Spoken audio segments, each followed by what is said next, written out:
Antarsono hampir semua barang buktinya itu, barang rampasan negara itu ada hak tanggungannya. Seritek misalkan, kemungkinan itu banyak aset-aset yang diagunkan. Tadi yang gedung di Tamrin itu sekarang belum bisa, karena memang ada gugatan dari BPK juga hak tanggungan. Semangat 371 itu adalah mengembalikan kerugian negara, maka uang pengganti. Biasanya putusan dalam uang pengganti itu ada subsidiarnya. Kalau nggak bayar atau tidak ditelusuri nggak ketemu, maka melaksanakan subsidiar pidananya. Nah, kalau sampai selesai tidak terlelang, kemudian terpidana melaksanakan subsidiarnya, barang itu kembali, negara nggak dapat apa-apa.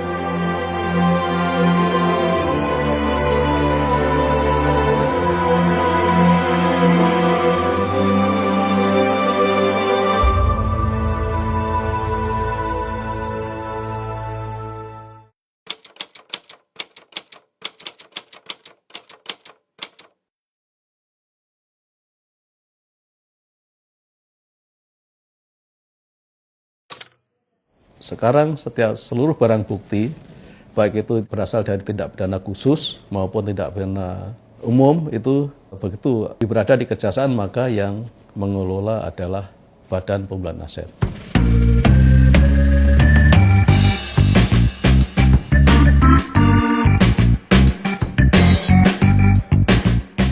Sebelum adanya Badan Pemulihan Aset itu sudah ada suatu organisasi di kejaksaan, yaitu yang melaksanakan tentang penyelesaian aset, yaitu Pusat Pemulihan Aset.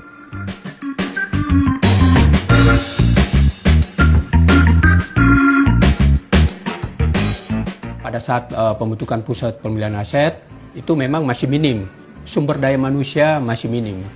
Itu jumlah praktisi pemulihan aset pada saat itu tidak mencapai 30 orang, kurang lebih 25 pada saat itu.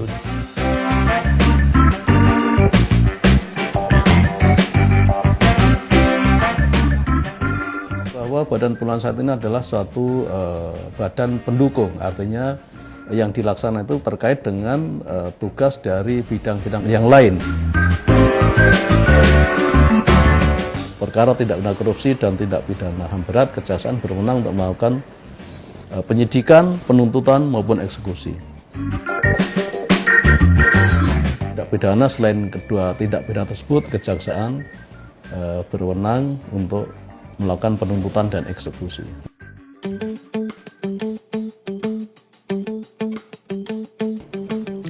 Di Badan Pemulihan Aset itu terdapat secara struktur organisasi, kita ada Sekretaris Badan Pemulihan Aset.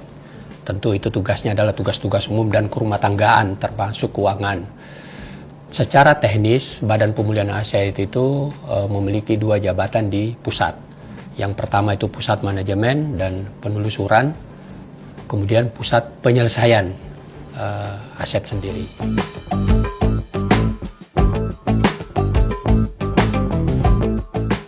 Di dalamnya kami terbagi struktur itu ada Kepala Bidang Penyelesaian Aset terkait tindak pidana dan ada penyelesaian aset lainnya.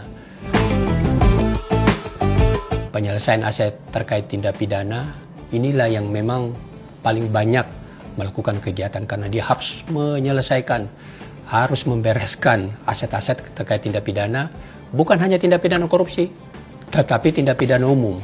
Itu cukup banyak dan bervariasi. Kemudian ada juga penyelesaian aset lainnya. Penyelesaian aset lainnya itu adalah yang di luar tindak pidana. Itu kaitannya dengan kementerian terkait. Kita bisa membantu untuk mendampingi untuk menyelesaikan aset tersebut. Misalnya ada dalam penguasaan pihak lain, kepemilikannya adalah kementerian, lembaga atau negara, dikuasai oleh pihak lain, kita bisa membantu untuk merampungkan, menyelesaikan dan memastikan untuk aset tersebut bisa dikuasai kembali oleh kementerian lembaga terkait. Jadi itu kerjasama itu banyak kita lakukan, baik dari Pertamina, baik dari PT Pos, dari perbankan, dan masih banyak lagi kementerian lembaga yang kita bantu. Kita sudah punya perpanjangan tangan di 393 kejaksaan negeri, 30 4 Kejaksaan Tinggi dan cabang Kejaksaan Negeri. Karena sudah ada Perpres, sudah ada peraturan Jaksa Agung mengatur otaker, sehingga asisten pemulihan aset yang ada di daerah, kasih pemulihan aset yang ada di daerah, kemudian kasubsi pemulihan aset yang ada juga di daerah, baik di Kejati, Kejari, dan Capjari, itu bisa melaksanakan tugas secara efektif.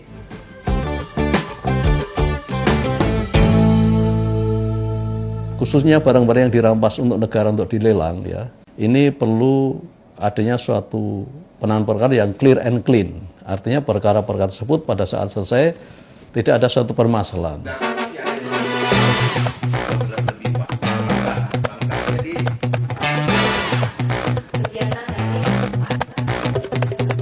Tentu saja meminta kepada para penyidik itu pada saat melakukan penyitaan, khususnya barang-barang yang bernilai tinggi, ini harus clear and clear. Artinya seperti tanah misalkan, harus disita bukan hanya tanah dan bangunannya itu, tapi juga mungkin surat-surat yang terkait. Selain itu juga harus dilihat apakah barang-barang itu 100% milik tersangka misalkan. Karena banyak barang rampasan negara saat ini setelah akan dilelang ada permasalahan karena ternyata barang bukti tersebut ada hak tanggungannya. Atau mungkin barang itu dirampas dari PT, ternyata PT ini kan bentuknya saham, sehingga PT ini kemungkinan dimiliki bukan hanya satu orang tetapi beberapa orang. Nah, beberapa orang itu ada mungkin yang tadi tersangka, terdakwa, terpidana, tapi lainnya tidak. Oleh karena itu, tetapi milik orang yang tidak tersangkut ini pun juga karena tidak diketahui maka dirampas untuk negara.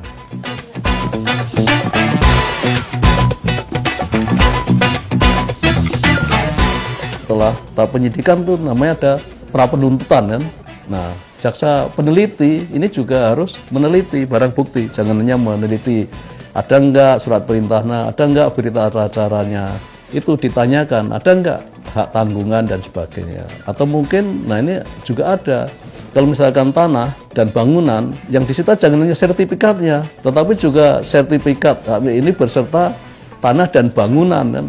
Ada beberapa putusan itu ternyata waktu disita itu hanya sertifikatnya, sehingga putusan itu tidak bisa, tanah bangunan tidak bisa dieksekusi. Ini ada beberapa kasus narkoba seperti itu. Ketika penyitaan itu terhadap barang bukti itu tidak sempurna, itu berimbas kepada penyelesaian aset tindak pidana.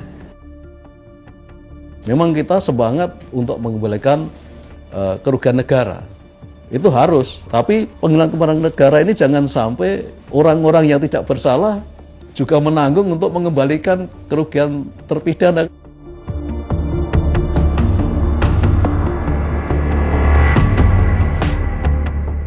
Rampasan negara yang ke BPA ini adalah clear and clean, kita juga mudah menjualnya.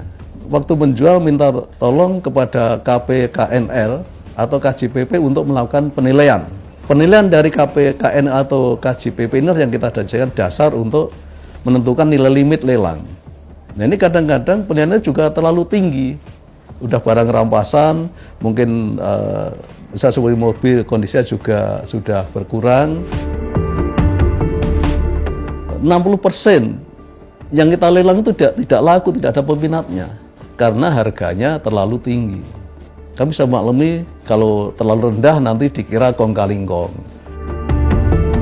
Jadi lelang itu hanya bisa batal apabila yang pertama sebelum lelang dimulai kita minta kepada KPL dibatalkan, atau pada saat lelang kami tidak hadir, itu bisa tidak terjadi.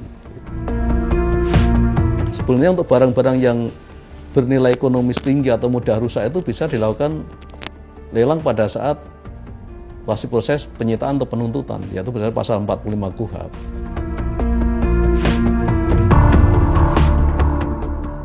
Kita itu selain melelang, ya, itu juga ada barang-barang ini yang diminta oleh instansi, Mbak, untuk namanya digunakan oleh instansi lain. Seperti kemarin, ya, kita sudah misalkan menyerahkan beberapa apartemen di Kuningan itu ke rumah dinas Kementerian Menpan RB. Ada kapal kita digunakan untuk Unhas, untuk pendidikan, kemudian juga ada kapal diminta oleh Kementerian KKP, ya seperti itu. Ada beberapa. Untuk kejaksaan sendiri di tanah di daerah Jakarta Selatan 2,4 hektar hasil rampas negara dari Indosat itu untuk nanti mudah-mudahan untuk bikin rubasan dan kantor BPA mungkin situ.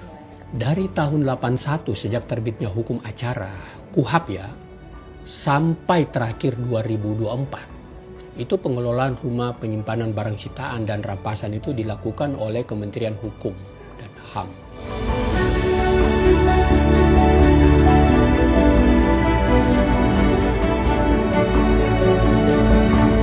Tahap pertama, rubasan di 5 wilayah Jakarta. Berdasarkan amanah Perpres itu bulan November 2025 sudah harus rampung penyerahan pengelolaan benda sitaan dan rampasan, sudah rampung juga masalah pengalihan SDM-nya, rampung juga masalah pengalihan aset dan perlengkapan, termasuk teknologinya, teknologi data itu sendiri. 8,5 triliun ya ini untuk pemulihan aset, menyelamatkan dan pemulihan aset ya. Kemudian juga PNBP-nya 7 triliun ya, 7 triliun. Seluruh staf di BPA maupun yang ada di Kejari maupun Kejati ya harus kerja secara akuntabel dan transparan.